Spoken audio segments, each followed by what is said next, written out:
program. یو ډیر مهم او ارزښتمند پیام د افغانستان ټول ولس ته ده. ما از حضور صدر اعظم محترم پاکستان ابراز امتنان میکنیم و با اجازهتان چون در ترجمه چیز غلط نشه صحبت به انگلیسی میگم. Mr. Prime Minister, your coming here is historic. Our common objective is to take a leap of faith to overcome the distrust that has haunted our relationship.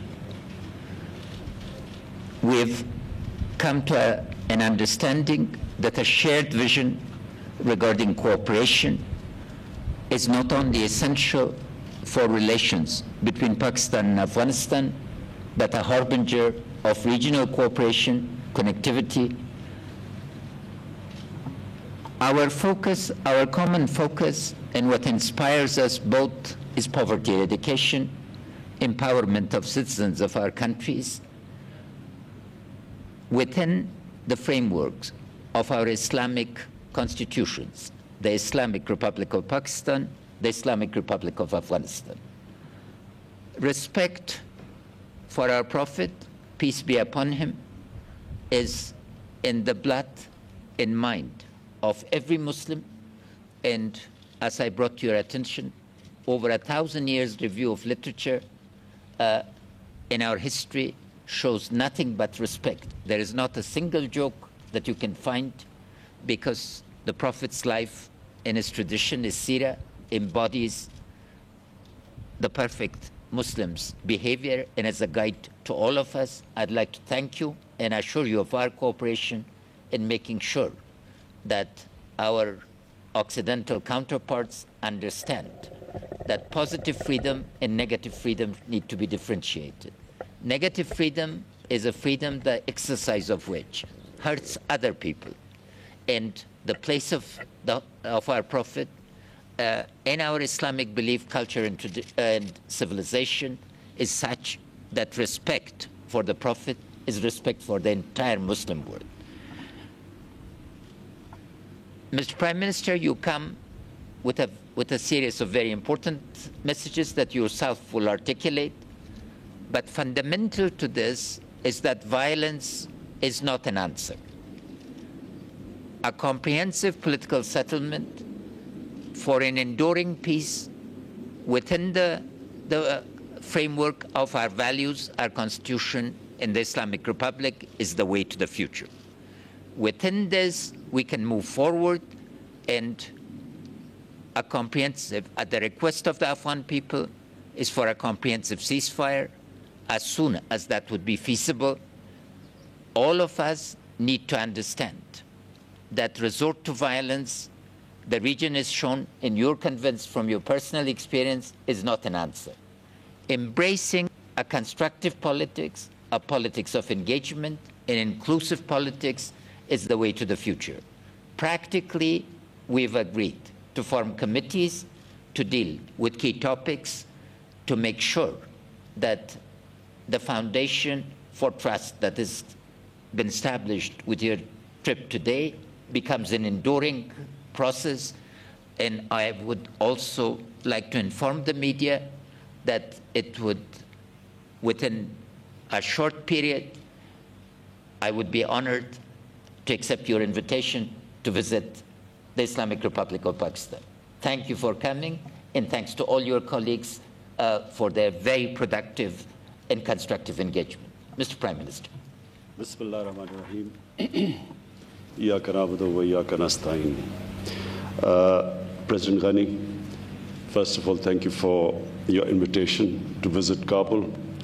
I had been planning for at least 50 years to visit Afghanistan and Kabul. But it never happened, so I'm pleased that you invited me and I had an opportunity to visit this historic city. I know all about the history of Afghanistan, and I noticed that you know a lot about the history of Pakistan and what is India. So We are both students of history, and therefore Kabul is one of those cities which are of immense interest to us and Afghanistan. Until in the 60s and 70s, the favorite place for Pakistanis to visit was Kabul, and a lot of people from Afghanistan used to be visiting. Peshawar was a place for them to visit. Connections, we have relations between the two countries. So the whole idea of coming at a time when violence is increasing in Afghanistan is to assure you, Mr. President, that we, the people of Pakistan, the government of Pakistan, have only one concern, and that concern is what you are feeling in Afghanistan, that we want peace. We feel that people of Afghanistan have suffered for 4 decades, and if ever a human community needed peace, it's Afghanistan, and it is now. Pakistan played its role in getting the Taliban to talk to the Americans, and then the intra-Afghan dialogue. And we noticed with concern that the level of violence, despite the talks in Qatar, despite the talks, the level of violence is rising. So my idea of choosing this time to come was to assure you that Pakistan will do everything, whatever is possible, we will do to help reduce this violence and, in fact, move towards a ceasefire. We have formed committees, as you've said.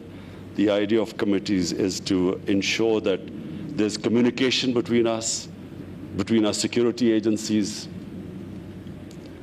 Whenever you feel that there's somewhere Pakistan can help in reducing the violence, please let us know. We assure you that whatever possible within our grasp, within our reach, whatever we can do, we assure you that we will be doing our utmost to reduce this level of violence. Pakistan is the country after Afghanistan which is most interested in peace in Afghanistan. And the reason is the tribal areas of Pakistan, what was the ex-FATA, which has now got merged into Pakhtunkhwa. The ex-FATA region, the tribal areas, were devastated by the war on terror. Half of the population was internally displaced. Their livelihood was badly affected. Billions and billions of rupees of damage was done there. And so the best way we can help those people and people on both sides of the border is if there is peace and there's trade, there's connectivity. So Commerce Minister had very fruitful talks in the past 3 days. We hope that this trade and connectivity will increase between the two countries. And for that, it is imperative that the level of violence goes down. So I repeat again, Mr. President, that the whole objective of this visit is to build trust, to communicate more, to assure you that wherever you need our help, we will be more than your expectations, we will be, inshallah, helping you. Thank you so much. Thank you. Thank you. Be careful. Please, let me. आप काबुल के मनाजिर देख रहे हैं, जहां पर वज़ीर आज़म इमरान खान और अफ़गान सदर अशरफ गनी अब से कुछ देर पहले मुश्तरका प्रेस कॉन्फ्रेंस कर रहे थे।